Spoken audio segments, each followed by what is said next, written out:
Hello students, welcome back to लेखांकन विद्यापीठ। एक बार फिर से स्वागत है आप लोगों का एक ऐसे प्लेटफॉर्म पर जहां पर आप लोगों को क्लास 9th और 10th के social studies, science, maths, English सारे सब्जेक्ट्स के वीडियोस मिलेंगे।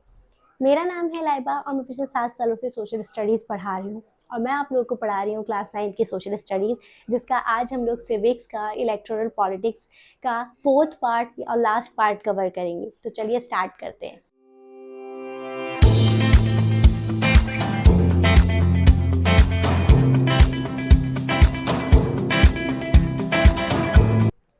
सबसे पहले यहाँ पे आता है इलेक्शंस इन इंडिया, यानी हमारे इंडिया में इलेक्शंस किस तरह से होते हैं। देखो, इंडिया में जो इलेक्शन हेल्ड किए जाते हैं वो इलेक्शन कमीशन करता है, ठीक है। तो वो किस तरह से करता है, फ्री एंड फेयर इलेक्शंस रहें, आपका वोटिंग सिस्टम क्या हो, आपका इलेक्शन किस तरह से हो, उसका क्या रोल होता है और इंडिया का डेमोक्रेटिक प्रोसेस क्या रहता है, वो सारी चीज़ें हम इसमें कवर करेंगे। तो चलिए सबसे पहले इसमें देखते हैं गुलबर्ग इलेक्शन रिजल्ट। तो गुलबर्ग जगह जो है वहाँ पे इलेक्शन का जो रिजल्ट आया था 2014 की, इसमें बात कर रहे हैं। 17.21 लाख टोटल एलिजिबल वोटर्स, यानी कि इतने लोग एलिजिबल थे वोट डालने के, ठीक है। Registered voters in Gulbarga constituency, यानी कि इतने लोग रजिस्टर्ड किए गए थे जो कि गुलबर्ग में वोट डालेंगे। दूसरा, 9.98 lakh votes cast, actual voter turnout in the election, यानी जितने लोगों ने वोट डाला वो थे 9.98 लाख लोग, ठीक है। और winning margin, Mallikarjun Kharge INC secured victory 50.82%, यानी कि ये जो मल्लिकार्जुन खारज सिक्योरिटी ने विक्ट्री हासिल करी थी 50.82% से, ठीक है। Mallikarjun Kharge won with 5.07 lakh votes, इन्होंने वोट जीते थे 5.7 lakh, defeating BJP Revunaik Belamagi who secured 4.32 lakh votes, यानी कि इन्होंने बीजेपी को डिफीट किया था, उसने सिक्योर किए थे 4.32 लाख वोट्स। तो ऑफकोर्स इसके ज़्यादा थे 5.07। 8 कैंडिडेट कंटेस्टेड इन टोटल, यानी कि टोटल 8 कैंडिडेट जो है इसमें कंटेस्ट किए गए थे, ठीक है। वोटिंग प्रोसेस, देखो वोटिंग का जो प्रोसेस होता है वो क्या होता है। सबसे पहले एक ट्रेडिशनल मेथड होता है और एक मॉडर्न टेक्नोलॉजी होती है, तो दोनों हम देख लेते हैं। अगर ट्रेडिशनल मेथड की बात करें तो earlier voters use ballot paper sheet listing candidate names, party symbols and names, voters stamped their choice on the paper. देखो, अब तो टेक्नोलॉजी बहुत चेंज हो गई है, अब हर एक काम जो है कंप्यूटराइज्ड हो गया है, बट जब कंप्यूटर नहीं था तो वोट किस तरह से डलता था, एक पेपर होता था, शीट लिस्टिंग कैंडिडेट नेम्स, मतलब एक देखो ऐसे करके शीट होती थी, ठीक है, उस पर कैंडिडेट के नेम लिखे होते थे, ठीक है। पार्टी के सिंबल्स, जैसे कि मान लो यहाँ पे नाम लिखा हुआ है और यहाँ पे उसका सिंबल बना हुआ है, फॉर एग्जांपल जैसे जो भी सिंबल है पार्टी का, ठीक है, वो बना हुआ है। And names voters stamp there choice on the paper, तो वोटर्स क्या करते थे, अपना जो भी उनको पसंद होता था उस पर जो है अपना स्टैम्प लगा देते थे, ठीक है। तो इस तरह से वोट जो है पड़ा करते थे, ये था ट्रेडिशनल मेथड। अब मॉडर्न टेक्नोलॉजी क्या है, जिसको हम कहते हैं ईवीएम, यानी electronic vending machine, electronic voting machine, sorry, are use voters simply press a button against their chosen candidate's name and party symbol। अब क्या होता है, पेपर पे स्टाम्प लगाने की जगह आपको कंप्यूटर में ये इस तरह से बटन बने होते हैं, तो आपको जिसको भी वोट देना है वहां पे आप अपना बटन मतलब हाथ से उस बटन को प्रेस करते हो, ठीक है, और यहाँ पे उसका नाम और सिंबल होता है, ठीक है, या सिंबल और नाम इस तरह से। तो इलेक्ट्रॉनिक वोटिंग मशीन यानी ईवीएम के थ्रू अब ये मॉडर्न टेक्नोलॉजी से वोट डलते हैं, और आप लोगों ने ये सुना भी होगा, आपके घर वालों ने डाला होगा वोट।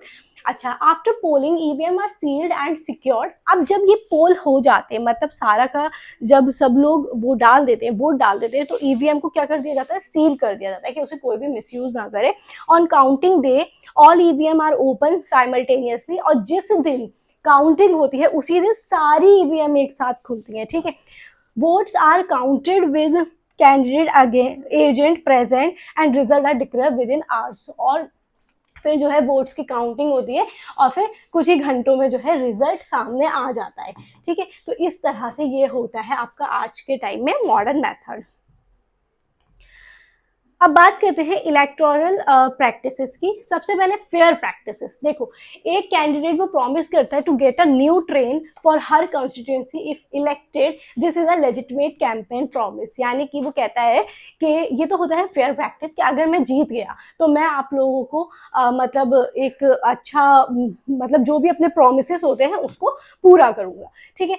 दूसरा, अनफेयर प्रैक्टिसेस की अगर हम बात करें तो voters to a temple and make them take an oath to vote for their candidate, voter intimidation. यानी कि सपोर्टर्स जो जितने भी सपोर्टर्स होते हैं वो क्या करते हैं, take voters to a temple, यानी कि मतलब वोटर्स से temple and make them take an oath to vote for their candidate, मतलब उनसे एक ओथ दिलवाते हैं कि आप जो है हमें ही वोट डालोगे। तो ये सब जो चीज़ें होती हैं या हमें ही वोट डालना, ये सब अनफेयर प्रैक्टिसेस होती हैं जो कि आपका लीगल नहीं है।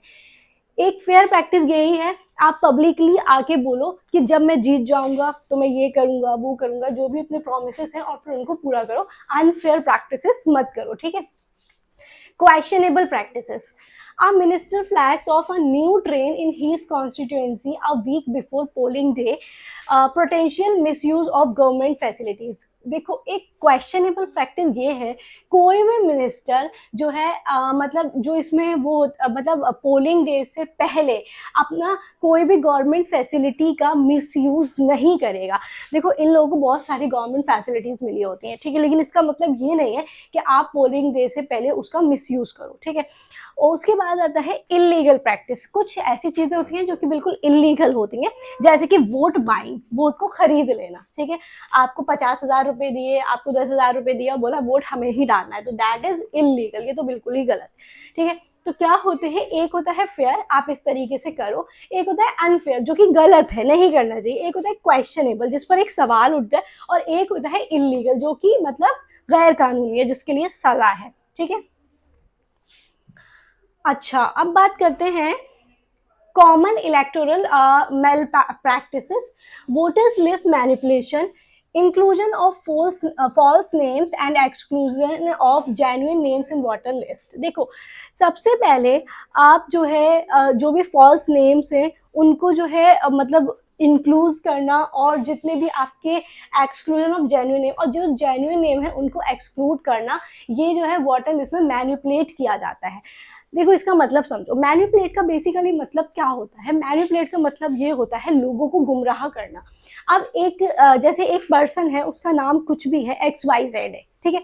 अब उसका क्या है, वो आज के टाइम में एग्जिस्ट नहीं कर रहा है, मान लो उसकी थ्री इयर्स पहले ही डेथ हो गई, बट वोटर लिस्ट में जो है ना उसको दिखाया जा रहा है, और उससे जो है ना मतलब उससे नहीं, किसी अनदर पर्सन से उसके नाम का वोट लिया जा रहा है, ठीक है। तो ये जो होता है कि मैनिपुलेशन का एक वो होता है, लोगों को मैनिपुलेट करना। या फिर एक पर्सन है लाइक ABC, अब उसके 3 नाम रख दिए और उन तीनों नामों से एक ही पार्टी को वोट जा रहा है, तो ये सब क्या होती है, ये सब मैनिपुलेशन होती है। दूसरा, मिसयूज ऑफ पावर, अपनी पावर को मिसयूज करना। जो भी रूलिंग पार्टी होती है, गवर्नमेंट होती है, वो क्या करती है, अपने इलेक्टोरल का एडवांटेज लेती है, ठीक है। वो उसको पता होता है मैं अभी सत्ता में हूँ, मैं अभी पावर में हूँ, तो मैं जो है किसी भी तरह का मिसयूज कर सकता हूँ अपने ऑफिशियल, या फिर कोई भी किसी भी तरह से मिसयूज करना, जो कि गलत है। तीसरा है मनी पावर। देखो, अपने मनी की पावर को दिखाना, excessive use of money by wealthy candidate and major political parties, यानी कि अपनी मनी की पावर को दिखाना, मनी से वोट को खरीदना, या लंबी लंबी रैलीज करना, लोगों को कुछ ऐसे प्रोमिस करना, बहुत ज़्यादा वोटिंग पर वो मतलब उस पर खर्च करना, तो ये सब होता है मनी पावर। और voter intimidation, intimidation of voters and rigging on polling day in some areas, यानी कि कुछ ऐसे एरियाज होते हैं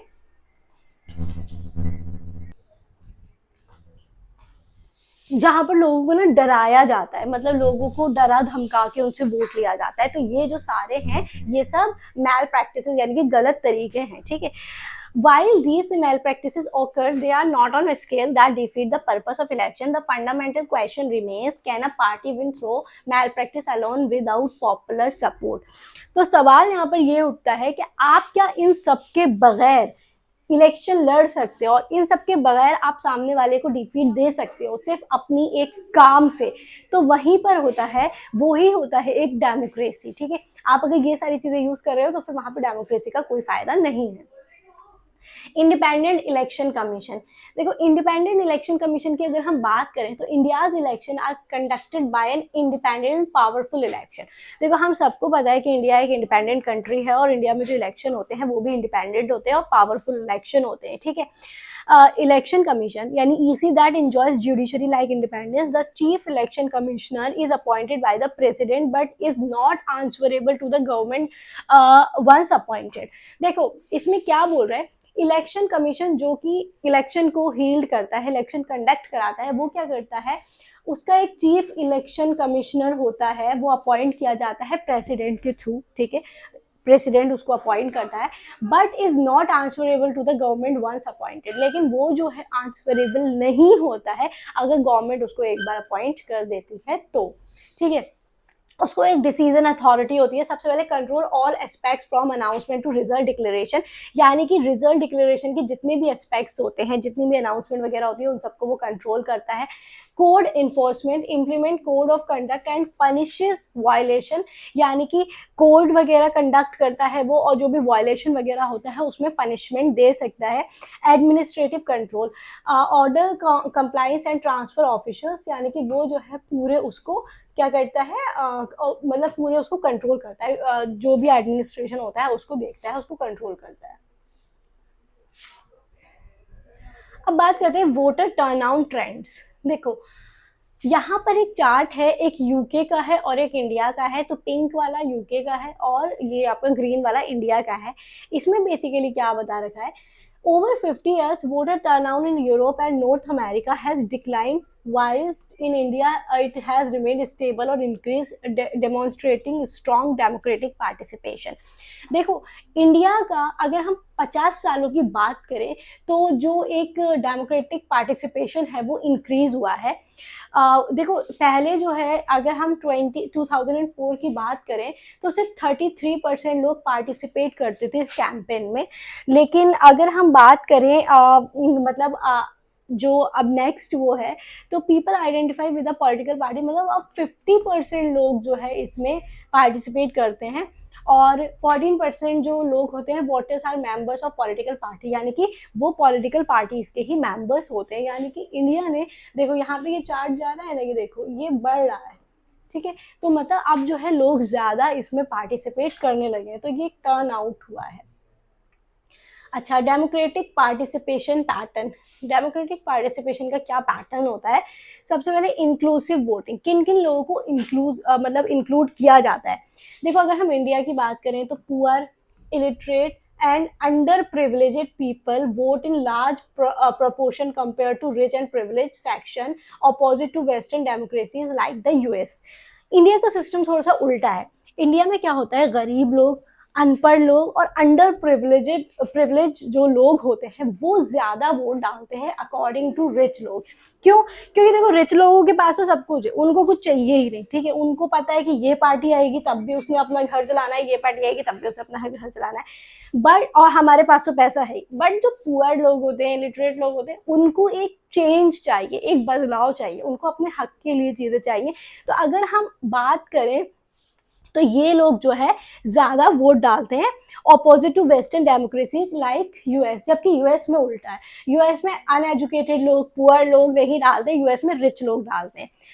वोटर का बिलीफ क्या होता है, people attach great importance to election, believing their vote matters and can bring pressure on parties to adapt favorable policies.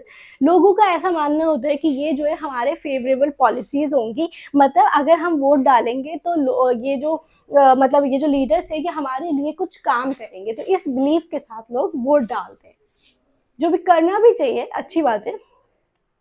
अब इलेक्शन आउटकम्स रिफ्लेक्ट डेमोक्रेसी। अब जो इलेक्शन के रिजल्ट्स आते हैं, देखो ruling parties routinely lose election at national and state level. In the last 25 years ruling parties lost in two out of every 3 elections. देखो जो ruling parties होती हैं वो क्या करती है, इलेक्शन को हार जाती है, जैसे अगर हम बात करें नेशनल और स्टेट लेवल की, और लास्ट 25 सालों की अगर हम बात करें तो ruling parties lost in 2 out of 3 every 3 election, यानी कि हर 3 इलेक्शन में से 2 इलेक्शन रूलिंग पार्टी हारती है।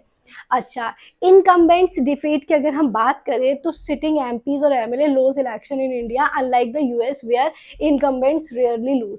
देखो, इंडिया में एमपी और एमएलए जो है इलेक्शन को लूज कर जाते हैं अगर हम एज कंपेयर करें तो इनकम्बेंट्स रेयरली, मतलब इनकम्बेंट्स जो है वो बहुत कम लूज करते हैं, मतलब हारते हैं। मनी डजंट गारंटी विक्ट्री, जो पैसा है वो विक्ट्री की यानी जीत की गारंटी नहीं देता है। Heavily on buying votes and those with criminal connections often loss election, यानी कि जो भी कैंडिडेट होते हैं वो स्पेंड करते हैं वोट्स को, मतलब वोट्स खरीदने पर, और criminal connection often loss election, और जिनके क्रिमिनल कनेक्शन होते हैं वो, मतलब अगर आप वोट खरीद भी लोगे तब भी इस बार की क्या गारंटी है कि वो जाके आपको ही वोट देगा, वहाँ पे तो प्राइवेसी होती है ना। तो मतलब ये है कि मनी जो है इस बात की गारंटी नहीं देता है कि आप जीतोगे। Outcomes accepted bearing very few disputed elections, electoral outcomes are accepted as people's verdict by defeated parties। और जो भी इलेक्शन का आउटकम होता है वो सबको एक्सेप्ट करना पड़ता है, ऐसा नहीं है कि आप अपनी मनमानी कर लोगे। और इसका लास्ट है challenge to free and fair election. अब फ्री एंड फेयर इलेक्शन के लिए एक चैलेंज, देखो, मनी की power, candidate with wealth enjoy unfair advantage over smaller parties and independents, यानी कि जितनी भी स्मॉलर पार्टीज हैं या इंडिपेंडेंट पार्टीज हैं तो वहाँ पे क्या करते हैं कैंडिडेट अपनी वेल्थ और अनफेयर एडवांटेजेस को इंजॉय करते हैं, क्योंकि जिनके पास पैसा है वो ज़्यादा उनका मतलब वो रहता है जीतने का। criminal elements, candidate with criminal connections secure ticket from major parties in some region, यानी कि कुछ ऐसे क्रिमिनल्स भी होते हैं जिनको टिकट मिल जाते हैं। देखो, इस टॉपिक का नाम क्या है, चैलेंजेस। तो आप मतलब देखो, पॉलिटिक्स में क्या होता है ना, पॉलिटिक्स में थोड़ी बहुत तो गंदगी है ही, तो आपको क्या करना पड़ेगा, उस चैलेंज से आप कैसे फ्री एंड फेयर इलेक्शन कर सकते हो। सबसे पहले कोई अपनी मनी का यूज करेगा ही, क्रिमिनल्स को भी टिकट मिल जाते हैं, तो इन सब को लेके आप किस तरह फ्री एंड फेयर इलेक्शन कर पाते हो। पॉलिटिकल डायनेस्टीज भी होती हैं, जैसे कि कुछ family dominate party distributing ticket to relatives, यानी कि कुछ ऐसे होते हैं कि वो अपने रिलेटिव्स को टिकट दे देते हैं भले ही उसके अंदर क्वालिटी ना हो। और limited choice, major parties often have similar policies offering little real choice to citizen. और कुछ ऐसी बड़ी बड़ी पार्टीज होती हैं जिनके पास ना लिटिल चॉइस होती है, बहुत कम चॉइस होती है, कुछ अदर चूज करने की उनके पास लिमिटेड चॉइस होती है, मतलब वो चीज़ करनी ही पड़ती है। तो ये कुछ ऐसी चीज़ें हैं। हाँ, election are fundamentally free and fair, deeper challenges remain that affect the connect the quality of democratic choice, यानी कि आप किस तरह से इन सब से लड़कर एक फ्री एंड फेयर इलेक्शन कर सकते हो, क्योंकि India is a democratic country, ठीक है। तो ये जो सारी चीज़ें थी, ये हमारा इलेक्टोरल पॉलिटिक्स ये चैप्टर यहीं पर कंप्लीट होता है। आई होप आप लोगों को ये चैप्टर क्लियर हुआ होगा, अच्छे समझ में आया होगा। वैसे इस चैप्टर में ऐसा कुछ है नहीं कि बहुत ज़्यादा डीपर आपको जाना है, जो भी मैंने चीज़ें बताई हैं लिमिटेड वही सब करनी है, और इसके कुछ क्वेश्चन आंसर मैं आप लोगों को करवा दूँगी, तो आपका ये बिल्कुल कंप्लीट हो जाएगा। तो अगर आप लोगों को अच्छा लगा हो तो इसे लाइक शेयर सब्सक्राइब जरूर करें। Thank you for watching this.